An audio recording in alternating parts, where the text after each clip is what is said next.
और 11th के अर्थशास्त्र के छात्रों का स्वागत है। आज चैप्टर 6 में ही आंकड़ों के वर्गीकरण में एक सवाल करके देखते हैं। ये सवाल है,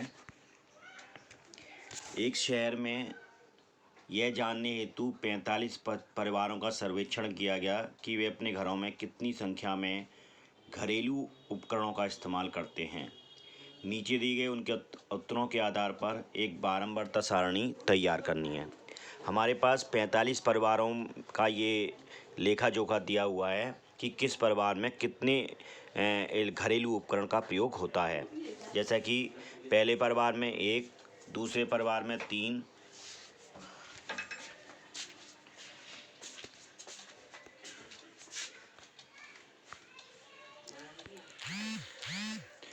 फिर इसी तरह 2, 2, 2, 2, 2, 1, 1, इसी तरह के टोटल 45 परिवार दिए हुए हैं यहाँ पर हम।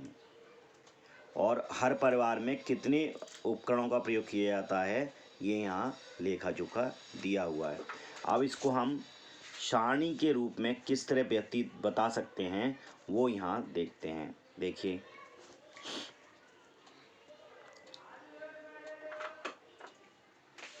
जैसे हम तो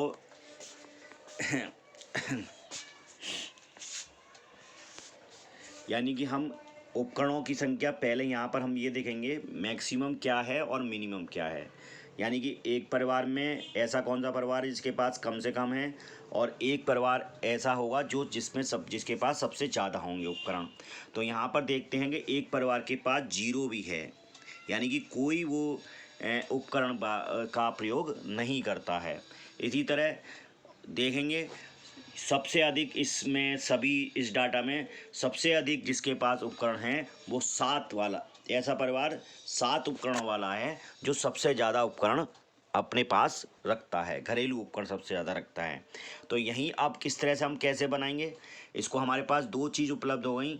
एक तो आकार, यानी कि उसके पास कितने उपकरण, एक परिवार में सबसे मैक्सिमम और सबसे मिनिमम उपकरण कितने हैं।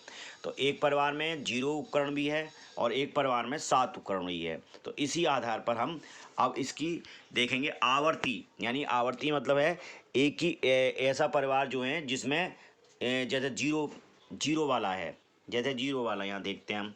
तो 0 में सिर्फ एक ही परिवार ऐसा है जिसके पास 0 उपकरण है, तो हमने आवर्ती 1 दिखा दिया, क्योंकि वहाँ 0 और कहीं आपको दिखाई नहीं देगा। तो यही चीज़ है। इसी तरह 7 भी केवल एक ही व्यक्ति परिवार के पास 7 उपकरण हैं, तो हमने 7 मैक्सिमम है जो वो भी 1 ही आ गया। इसी तरह अब देखिए, बात करते हैं पहले वाले। अब बात करें 0 के बाद 1, यानी एक उपकरण वाले परिवार कौन कौन से हैं। पहला एक परिवार ये गया, उसके बाद 1, 2, 3, 3 के बाद 4, 5, 6, 6 के बाद 7 परिवार ऐसे हैं जिनके पास एक उपकरण है। ऐसे 7 परिवार ऐसे हैं जिनके पास 7 उपकरण है। तो हमने एक उपकरण वाले परिवार के आगे 7 बार उसकी आवर्ती हुई वो हमने लिख दिया। इसी तरह 2 वाले के देखेंगे, 2 वाले का देखिए, एक ये है, 2 के बाद फिर देखिए 1, 2, 3, 4 परिवार, 5 परिवार, और इसी तरह 6, 7 के बाद 8, 9, 10, 11, 11 के बाद 12, 13 के बाद 14, 15 परिवार ऐसे हैं जिनके पास 2 उपकरण परिवार में मौजूद हैं। तो हमने 2 उपकरण वाले परिवार दिखा दिए 15। इसी तरह 3 का देखते हैं। देखिए 3, 1 के बाद 2, 3, 4, 5, 6, 7, 8, 9, 10 और 11 और एक और था 12। टोटल 12 परिवार हमारे ऐसे हैं जिनके पास 3 उपकरण हैं। तो हमने 3 के बाद 12, 3 की बात 3 उपकरण वालों के पास कितनी बार आवर्ती हुई? 12 बार। तो हमने यहाँ 12 बार दिखा दिया आवर्ती। इसी तरह 4, 5, 6, 7 का हम निकाल लेंगे। जब हम इन आवर्ती का टोटल करेंगे तो 45 ही आएंगे। ये चीज़ यहाँ चेक करने आप चेक कर सकते हैं कि यह इन जो आवर्तियों का टोटल होगा, जितने व्यक्तियों का आपने सर्वेक्षण किया था वो उतने ही सर्वेक्षण में यहाँ टोटल उसका बताएगा। अगर ये बताता है तो सही है। इसी तरह से हम एक आवर्ती का सारणी का सर्च कर सकते हैं। बारंबारता सारणी हमने यहाँ बना ली। अब बात करते हैं, एक और सवाल देखते हैं। देखिए, निम्नलिखित आंकड़ों के आधार पर 7 वर्ग का अंतराल, यानी कि 7 का बीच में अंतर हो, वर्ग का अंतराल लेकर समावेशी विधि द्वारा बारंबारता वितरण तैयार कीजिए। अब यहाँ पे कुछ दिए हुए हैं आंकड़े, 28, 17 इस तरह से दिए हुए हैं ये सारे आंकड़े, ठीक है। अब उन्होंने कहा है 7 का आधा लेकर, यानी कि एक, अब इसमें ये देखेंगे सबसे मिनिमम क्या है और सबसे मैक्सिमम क्या है। तो देखिए, सबसे मिनिमम 1 आता है, तो 1 से, यानी कि हम 1 से अंतराल शुरू करेंगे। और सबसे मैक्सिमम आता है 42। देखिए यहाँ पर है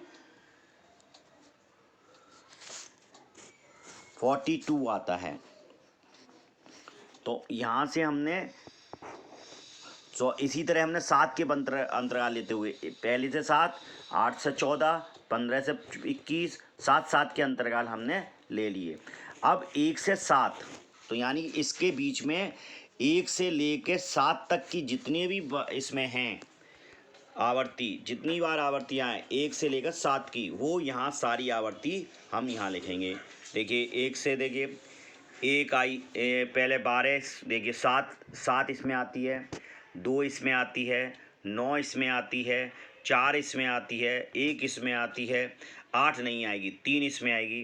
तो 7, 2, 1, 2, 3, 4, 5, 6, 7, 5 नंबर 5, 7, फिर 8, 8 के बाद 4 नंबर 8, 8 के बाद 9, 9 के बाद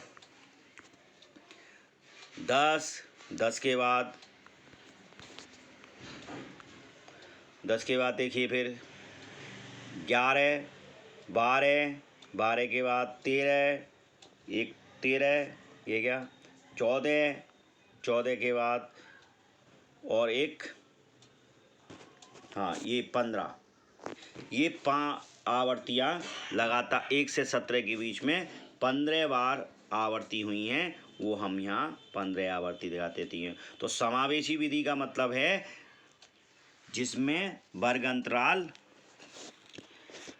में पूरा जहाँ तक आए, जैसे अगर हम 1 से 8 लेते तो वो कहलाती विधि कहलाती है। और ये समावेशी विधि में हमने 1 से 7, इसीलिए 8 से 14, 15 से 21 ये लेते हैं। अब देखिए, इसी तरह 8 से 14 के बीच में हम देखेंगे यहाँ पर कितनी बार आवर्ती हुई है।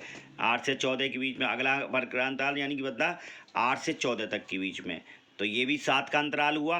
अब इसमें देखिए 8 से 14 के बीच में कौन कौन से आएंगे, देखिए 12 आएगा, फिर इसके बाद 8 आएगा इसमें ही, 10 इसमें आएगा, इसके बाद 12, 12, 8, फिर देखिए 9 इसमें आएगा, 11 भी इसमें आएगा, 9 इसमें आएगा, इस तरह से, और फिर यहाँ पे लास्ट में 9 आएगा। तो टोटल 12 बार आवर्ती हो जाएगी। 8 से 14 के बीच में 12 बार आवर्ती हो गई, यानी कि 8 से 14 के बीच में कितनी संख्या हैं, 12 संख्याएँ। फिर इसी तरह 15 से 21 निकालेंगे, अगला वर्ग अंतराल हुआ 15 से 21। 15 से 21 में क्या देखेंगे, वही फिर देखेंगे। फिर देखो 15 इसमें आएगा, इसके बाद 21 भी इसमें ही आएगा, फिर इसके बाद 16 आएगा, 21 आएगा, 15 आएगा, 18 आएगा, फिर 18, फिर 15, इस तरह से फिर 15 से 21 के बीच में भी 15 ही आएंगे। फिर 22 से 28 निकालेंगे, फिर 29 से 35 निकालेंगे और 36 से 42 निकालेंगे। इस तरह से ये भी आवर्ती हम निकाल लेंगे। जब इनका टोटल करेंगे तो ये आवर्तियों का टोटल 60 है, तो आप इनका भी टोटल कीजिए, ये भी टोटल 60 होंगे। ये जितने भी हमें दिए हुए हैं वो सारे 60 ही होंगे। अगर ये 60 होते हैं तो इसका मतलब हमने जो काम किया है आवर्ती विश का वो बिल्कुल सही है। धन्यवाद।